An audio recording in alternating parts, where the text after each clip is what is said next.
Hello students, आज हम class 10 का जो हमारा चैप्टर है हाउ डू ऑर्गेनिज्म रिप्रोड्यूस यानी कि जीव जनन कैसे करते हैं, इस टॉपिक को और इसके एक एक पॉइंट्स को हम आसानी से सामान्य शब्दों में आज के इस पॉइंट को समझेंगे। तो देखिए, ऑर्गेनिज्म रिप्रोडक्शन क्यों करते हैं, यानी कि अपनी प्रजाति को, स्पीसीज को कंटिन्यूट बनाए रखने के लिए ऑर्गेनिज्म रिप्रोड्यूस करते हैं। साथ ही साथ रिप्रोडक्शन के कारण वेरिएशन आता है। तो देखिए, हाउ डू ऑर्गेनिज्म रिप्रोड्यूस, हमारा जो चैप्टर 8 है क्लास 10 साइंस का, यानी कि जीव जनन कैसे करते हैं। तो देखिए, रिप्रोडक्शन क्या है। तो पहला पॉइंट है, reproduction is the process of formation of new young individuals, यानी कि रिप्रोडक्शन एक ऐसी प्रोसेस है जिसमें नए यंग इंडिविजुअल्स का निर्माण होता है by the grown up individual that look very much like them, यानी कि सजीवों के द्वारा उनके ही समान नए जीव की उत्पत्ति करना क्या कहलाता है, रिप्रोडक्शन कहलाता है। यानी कि रिप्रोडक्शन की प्रोसेस में जो लिविंग ऑर्गेनिज्म है उनके ही समान न्यू यंग इंडिविजुअल्स का निर्माण करता है और वह न्यू यंग इंडिविजुअल्स उनकी आगे प्रजाति को बनाए रखता है। तो यहाँ पे रिप्रोडक्शन की डेफिनेशन के बाद सिग्निफिकेशन ऑफ रिप्रोडक्शन, यानी कि रिप्रोडक्शन की क्या सिग्निफिकेशन है और इसका क्या इंपॉर्टेंस है। तो देखिए, continuation of life on earth, reproduction के कारण जो जीवन है उसकी कंटिन्यूटी बनी रहती है, यानी कि जीवन लगातार बनाए रखता है। यानी कि अगर सजीव रिप्रोडक्शन नहीं करेंगे तो आगे उनकी प्रजाति नष्ट हो जाएगी। दूसरा पॉइंट है continuation of species and variation, यानी कि स्पीसीज के अंदर इससे वेरिएशन आते हैं, यानी कि विभिन्नताएं आती है।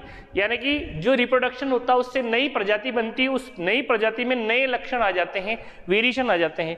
Transfer of variation from one generation to another generation, एक पीढ़ी से दूसरी पीढ़ी में जो वेरिएशन आते हैं, विभिन्नताएं आती है, वो ट्रांसफर हो जाती है रिप्रोडक्शन के थ्रू।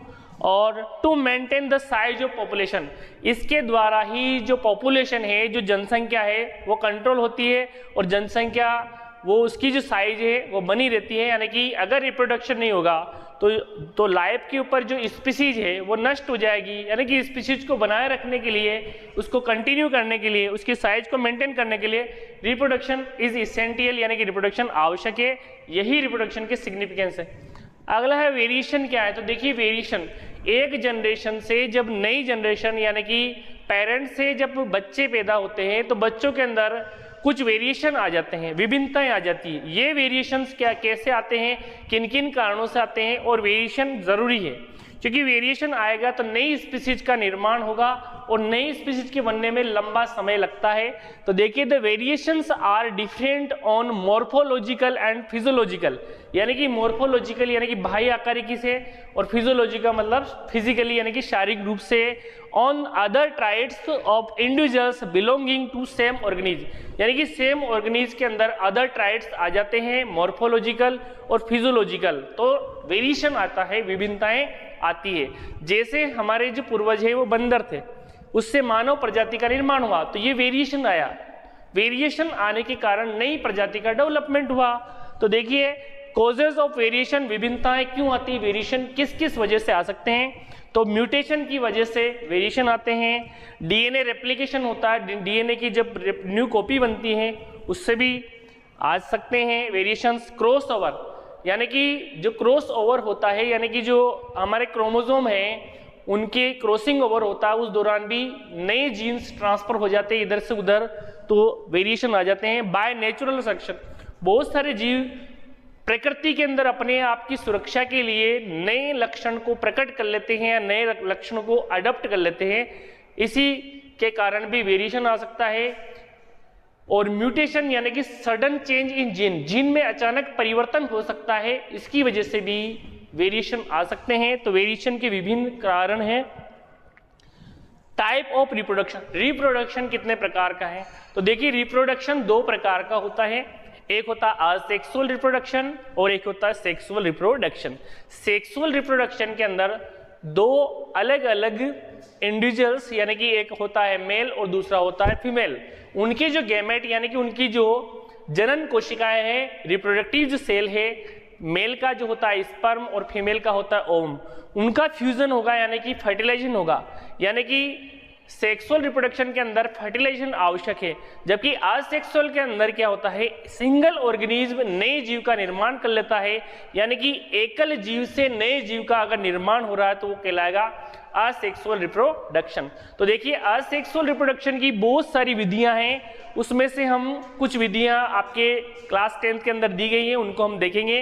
तो देखिए there are two type of reproduction, reproduction दो प्रकार के होते हैं, असेक्सुअल रिप्रोडक्शन यानी कि अलैंगिक जनन, और दूसरा होता है सेक्सुअल रिप्रोडक्शन यानी कि लैंगिक जनन। तो सेक्सुअल रिप्रोडक्शन के अंदर दो अलग अलग जीव यानी कि एक तो मेल और दूसरा फीमेल वो पार्टिसिपेट करते हैं, उनके गेमेट का फ्यूजन होगा यानी कि फर्टिलाइजेशन होगा, इसके बाद फर्टिलाइजेशन के बाद जाइगोट बनेगा, फिर जाइगोट के बाद एम्ब्रियो बनेगा, फिर आगे जाके फीटस बनेगा और नए चाइल्ड का निर्माण होगा। जबकि असेक्सुअल रिप्रोडक्शन के अंदर इतना सारी प्रोसेस नहीं होती है, और असेक्सुअल रिप्रोडक्शन जो है वह सिंपल ऑर्गेनिज्म के अंदर होता है, यानी कि अमीबा है, यानी कि सिंपल यूनिसेलुलर या सिंपल ऑर्गेनिज्म के अंदर होता है। तो देखिए असेक्सुअल रिप्रोडक्शन क्या है, the development of new individuals without the fusion of male and female gamete, यानी कि बिना मेल और फीमेल गेमेट के फ्यूजन के नए इंडिविजुअल्स का निर्माण होता है, तो इस प्रकार का रिप्रोडक्शन कहलाएगा asexual reproduction, is called asexual reproduction.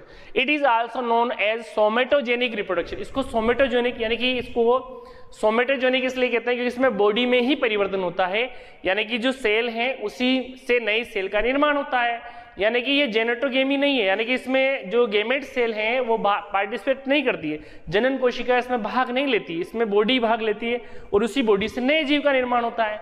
तो इसलिए असेक्सुअल रिप्रोडक्शन को सोमेटोजेनिक रिप्रोडक्शन भी कहते हैं। कुछ मेथड हैं असेक्सुअल रिप्रोडक्शन की। असेक्सुअल रिप्रोडक्शन की क्या मेथड है, तो देखिए असेक्सुअल रिप्रोडक्शन जो है उसकी विभिन्न विधियां हैं। पहली है फीजन। फीजन में क्या होता है, यानी कि एक लिविंग ऑर्गेनिज्म के टुकड़े हो जाते हैं, विखंडन हो जाता है, उससे नए जीव का निर्माण होता है। जैसे अमीबा के अंदर बाइनरी फीजन होता है, जैसे प्लाज्मोडियम के अंदर मल्टीपल फीजन होता है। तो एक से जब दो बनते हैं तो उसको बाइनरी फिजन कहते हैं, और एक से जब अनेक सेल्स बनती हैं या अनेक लिविंग ऑर्गेनिज्म बनते हैं तो इस प्रकार के रिप्रोडक्शन को हम कहते हैं असेक्सुअल रिप्रोडक्शन के अंदर मल्टीपल फिजन, यानी कि मल्टीपल फिजन जो होता है वो प्लाज्मोडियम के अंदर होता है और बाइनरी फिजन होता है वो होता है अमीबा के अंदर। तो देखिए कौन कौन सी हम असेक्सुअल रिप्रोडक्शन की मेथड देखेंगे। यहाँ पे बाइनरी फिजन है, मल्टीपल फिजन है, बडिंग यानी कि हाइड्रा के अंदर होता है बड्स के द्वारा, फ्रेगमेंटेशन जो कि स्पाइरोगायरा एल्गी के अंदर होता है, स्पोर फॉर्मेशन ये राइजोपस के अंदर होता है, और रीजनरेशन जो कि प्लेनेरिया के अंदर होता है, और वेजिटेटिव प्रोपेगेशन बहुत इंपॉर्टेंट। वेजिटेटिव प्रोपेगेशन के अंदर जो प्लांट्स है उनके वेजिटेटिव पार्ट यानी कि रूट है, स्टेम है और लीव्स के, इनके द्वारा अगर नए प्लांट्स का डेवलपमेंट हो रहा है तो that is called vegetative propagation, यानी कि वेजिटेटिव पार्ट से नए प्लांट्स का डेवलपमेंट हो रहा है तो यह वेजिटेटिव प्रोपेगेशन। देखिए प्लांट की वेजिटेटिव पार्ट क्या है, जड़, तना और पत्ती, जबकि जो फ्लावर है वो क्या है, प्लांट का रिप्रोडक्टिव पार्ट। अगर फ्लावर से नए जीव का निर्माण हो रहा है, नए प्लांट का निर्माण हो रहा है, यानी कि बीज से अगर नए पादप डेवलपमेंट हो रहा है तो वो है रिप्रोडक्टिव, यानी कि वो रिप्रोडक्टिव पार्ट्स हो रहा है, यानी कि वो सेक्सुअल रिप्रोडक्शन के थ्रू हो रहा है। यानी कि वेजिटेटिव प्रोपेगेशन के अंदर क्या होता है, जड़, तना और पत्ती से नए प्लांट का डेवलपमेंट होता है। ओके सबसे पहले हम बाइनरी फिजन को देखेंगे। तो देखिए बाइनरी फिजन के अंदर ये अमीबा सेल है। देखिए अमीबा यूनिसेलुलर ऑर्गेनिज्म है, इसका न्यूक्लियस है और ये साइटोप्लाज्म में इसके दो न्यूक्लियस में डिवाइड हो जाता है, यानी कि एक न्यूक्लियस अमीबा का दो न्यूक्लियस में डिवाइड हो जाता है। इसके बाद दोनों न्यूक्लियस के डिवाइड होने के बाद उसका जो साइटोप्लाज्म है वह भी डिवाइड हो जाता है, यानी कि एक अमीबा से, एक अमीबी सेल से दो डॉटर सेल का निर्माण हो जाता है।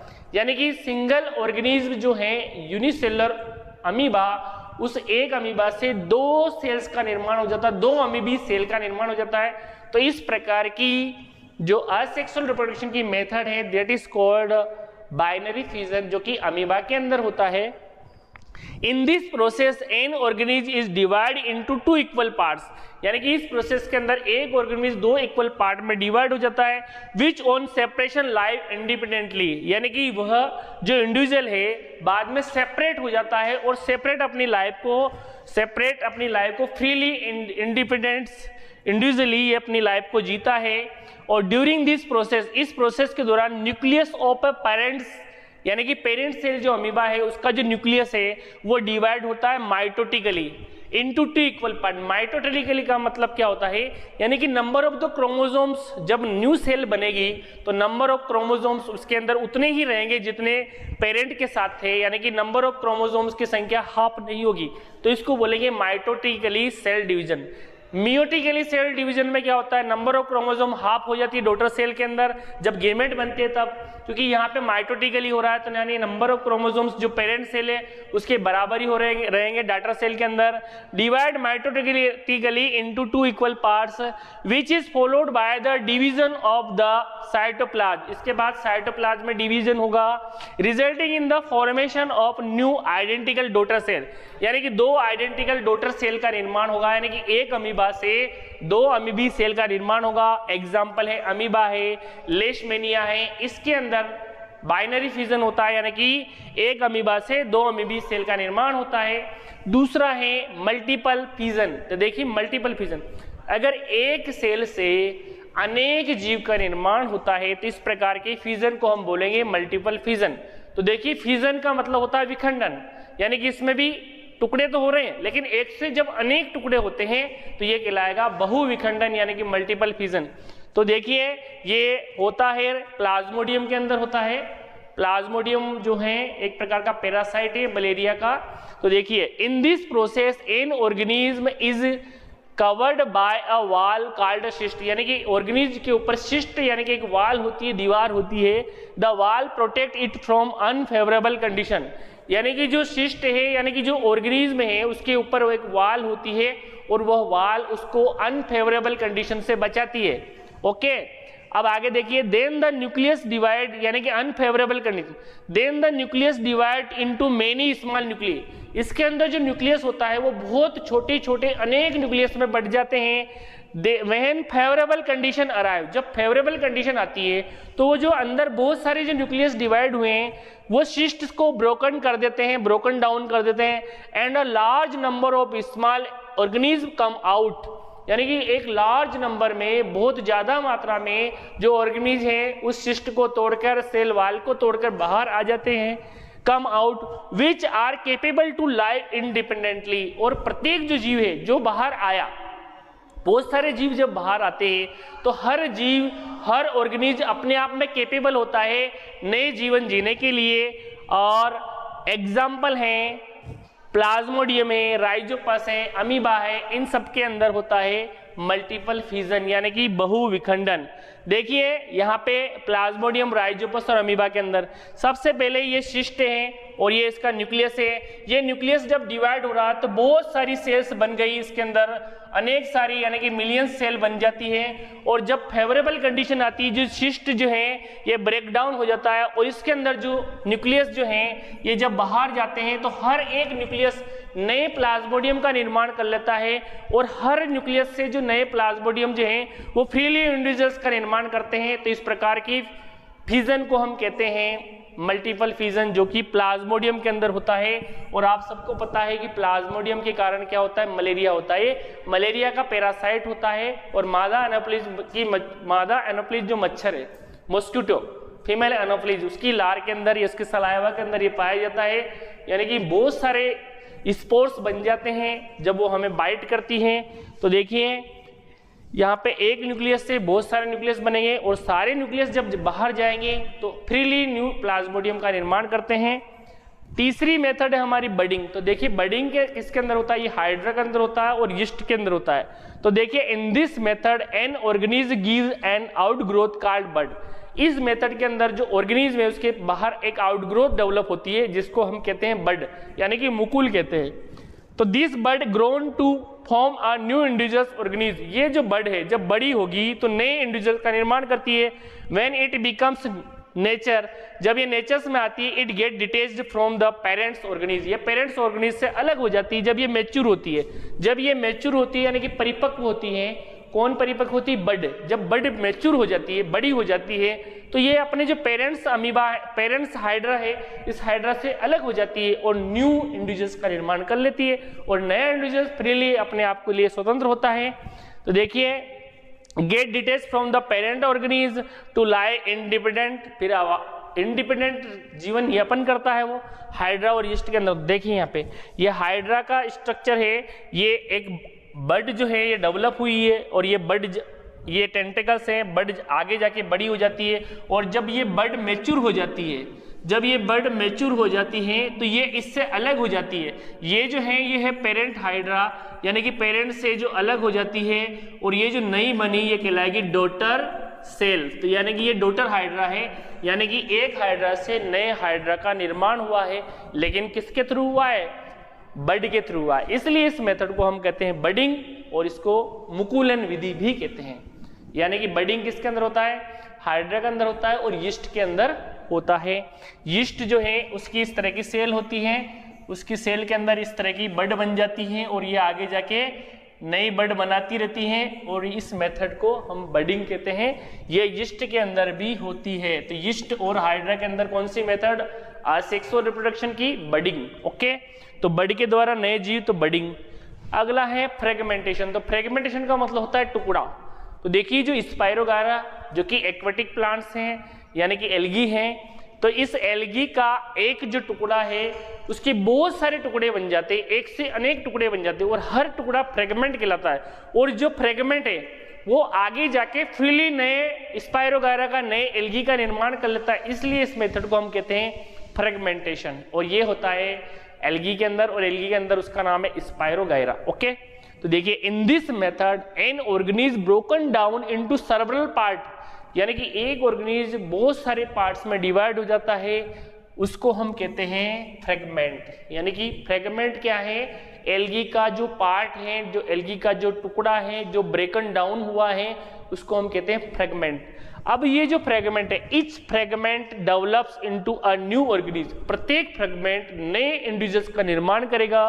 एग्जाम्पल है स्पाइरोगायरा जो कि है एल्गी, और एल्गी एक्वेटिक प्लांट है, यानी कि जो पानी के जो प्लांट्स हैं। एल्गी आपने देखी होगी हरी हरी सी होती है, ग्रीन होती है, ये इसलिए यहाँ पे ग्रीन डायग्राम दिया है। इसके जो 3 टुकड़े हैं, यहाँ पे हमने 3 टुकड़े करें, हर टुकड़ा, हर जो ब्रोकन डाउन पीस है दैट इज कॉल्ड फ्रेगमेंट, और हर फ्रेगमेंट से नए जीव का, नए स्पाइरोगायरा का, यानी कि new spirogyra daughter freely independent होता है, यानी कि नए स्पाइरोगायरा का निर्माण होता है।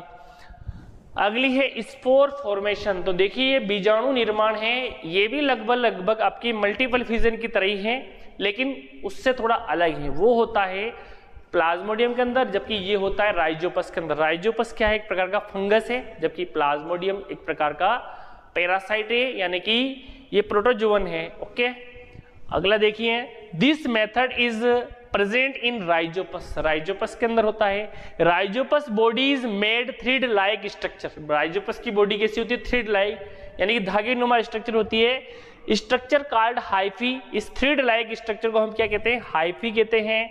Hyphae produce many sporangia. Hyphae के ऊपर छोटे छोटे इस तरह के बहुत सारे स्पोरेंजिया, बीजाणुधानी बनती हैं, और in sporangia many small asexual spore are formed which covered by thick cell wall.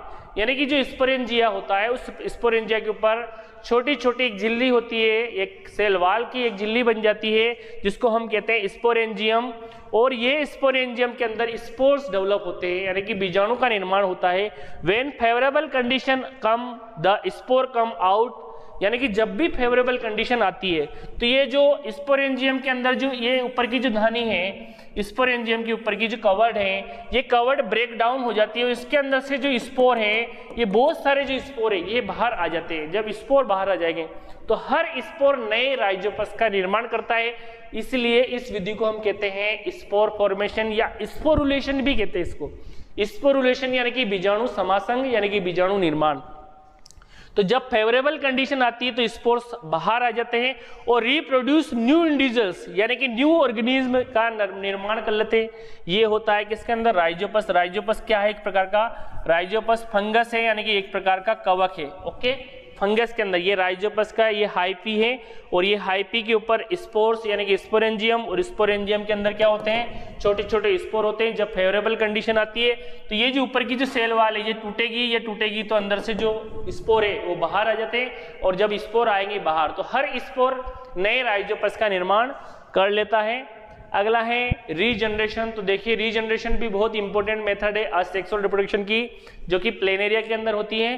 देखिए ये जो प्लेनेरिया जो है ये इस प्रकार का ऑर्गेनिज्म है। इस प्लेनेरिया के 3 टुकड़े कर देते हैं हम, एक पार्ट ये और दूसरा पार्ट ये और तीसरा पार्ट ये। जब हम इसके 3 टुकड़े करते हैं, इसको हॉरिजेंटली नहीं करना है, वर्टिकल करना है इसको। तो देखिए जब वर्टिकल हम इसके 3 टुकड़े करते हैं तो तीनों टुकड़े आगे जाके, तीनों पीस आगे जाके क्या करेंगे, नए जीव का निर्माण कर लेते हैं और न्यू इंडिविजुअल्स यानी कि नए प्लेनेरिया का निर्माण करते हैं। तो ये होता है प्लेनेरिया के अंदर पुनरुद्भवन, यानी कि उसकी जो पीस हैं, प्रत्येक पीस से नए जीव का निर्माण होता है। जैसे आपने देखा होगा छिपकली की पूंछ कट जाती है तो छिपकली की पूंछ नहीं आ जाती, यानी कि छिपकली की पूंछ के अंदर रीजनरेशन होता है। मनुष्य के अंदर भी स्किन के अंदर रीजनरेशन होता है। जब स्किन कट जाती है तो स्किन वापस आ जाती है, लेकिन हमारी उंगली कट जाती है तो वो नहीं आती है।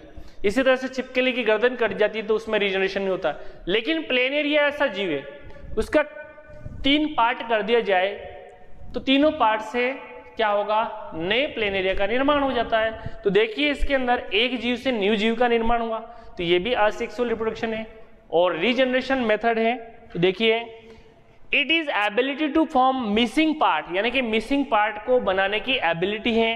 It is helpful in the multiplication of some planaria and hydra, यानी कि कुछ प्लेनेरिया और हाइड्रा के अंदर ये मेथड होती है।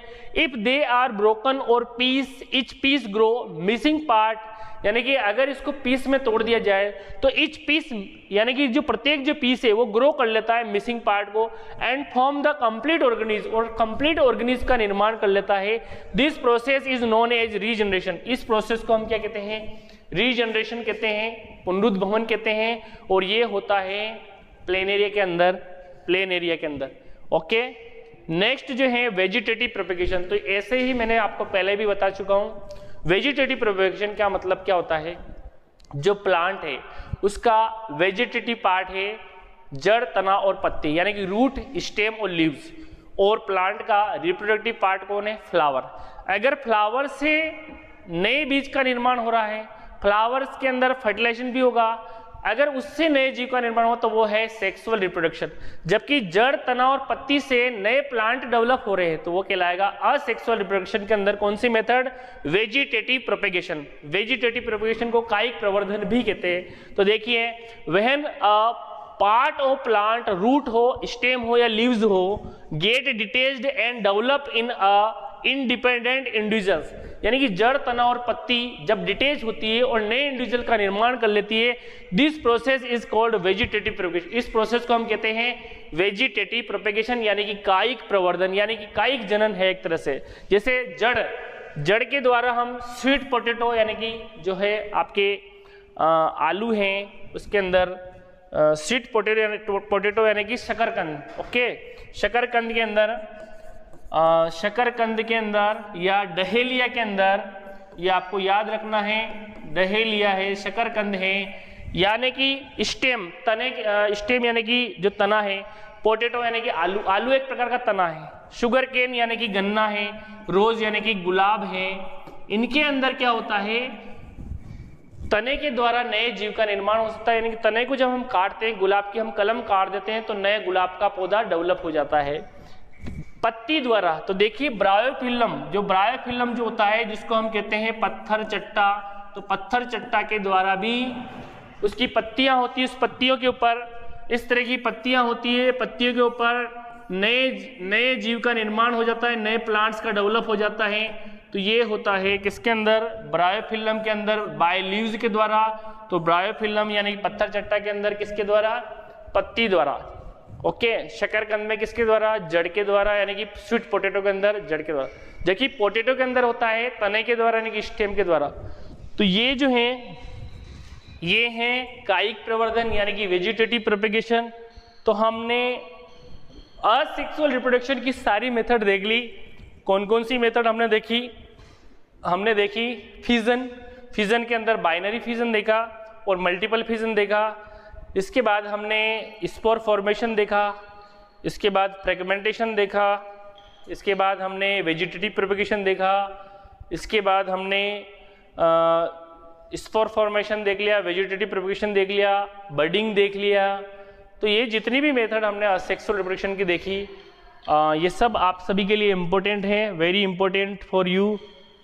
तो देखिए अब जो है टेक्निकल मेथड आ जाती है टिश्यू कल्चर। तो टिश्यू कल्चर्स भी आज के ज़माने के हिसाब से टिश्यू कल्चर्स यानी कि कोई भी कोशिका जो होती है प्लांट की, उसका टिश्यू निकालकर उससे नए प्लांट का जनरेशन या नए प्लांट का निर्माण हो रहा है, तो इसको हम कहते हैं टिश्यू कल्चर यानी कि उत्तक संवर्धन। तो देखिए it is a modern method of vegetative propagation, यानी कि वेजिटेटिव प्रोपेगेशन की ही एक मॉडर्न तरीका है, आधुनिक तरीका है, in which a small tissue is taken from a part and is allowed to grow in a medium contain all the essential nutrients for proper growth। यानी कि कोई भी प्लांट्स होता है उसका जो सेल है, उसका जो टिश्यू है, उसको निकाल कर उसको प्रॉपर मीडिया जो होता है, इसेंशियल जो प्रॉपर मीडिया है, न्यूट्रिशन है, उसमें डाल दिया जाता है। उसके बाद जब उसके अंदर इसको डालते हैं, when the tissue grows it form a undifferentiated mass of cell called callus. जब टिश्यू ग्रो होता है उसके अंदर, टिश्यू को हमने स्पेशल मीडिया के अंदर डाला, न्यूट्रिशन है उसके अंदर, जब वो ग्रो होता है अनडिफरेंशिएटेड सेल बनता है, तो अनडिफरेंशिएटेड सेल को हम कहते हैं केलस कहते हैं। क्या कहते हैं? केलस। तो केलस के अंदर नए जीव को निर्माण करने की पोटेंशियलिटी होती है, उसके अंदर कैपेसिटी होती है। जो केलस होता है उसको ट्रांसफर कर दिया जाता है इनटू पोट्स। पोट्स का मतलब गमले के अंदर या मिट्टी के अंदर उसको केलस को हम ट्रांसप्लांट कर देते हैं फॉर फ्यूचर मल्टीप्लिकेशन, यानी कि आगे वो मल्टीप्लिकेशन करेगा। टू मैच्योरिटी, जब वो मैच्योर होगा, दिस टेक्निक यानी कि मैच्योरिटी के लिए जब वो आगे कंप्लीट, आगे जब हम पॉट्स के अंदर या मिट्टी के अंदर उसको डालते हैं केलस को, तो वो आगे जाके नए मैच्योर होके न्यू प्लांट्स यानी कि नवोद्भित प्लांट का निर्माण करता है। इस टेक्निक का यूज ऑर्नामेंट्स यानी कि सजावटी जो पौधे होते हैं उनको बनाने में किया जाता है। और टू मैच्योरिटी यानी कि मैच्योरिटी के लिए हम उसको ट्रांसप्लांट करते हैं। This technique is commonly used for ornament plant. तो देखिए जो सजावटी जो पौधे हैं, यानी कि आजकल जो सजावटी प्लांट्स हम लाते हैं, उनको बनाने के लिए, उनके निर्माण के लिए हम ये जो है टिश्यू कल्चर्स का यूज करते हैं।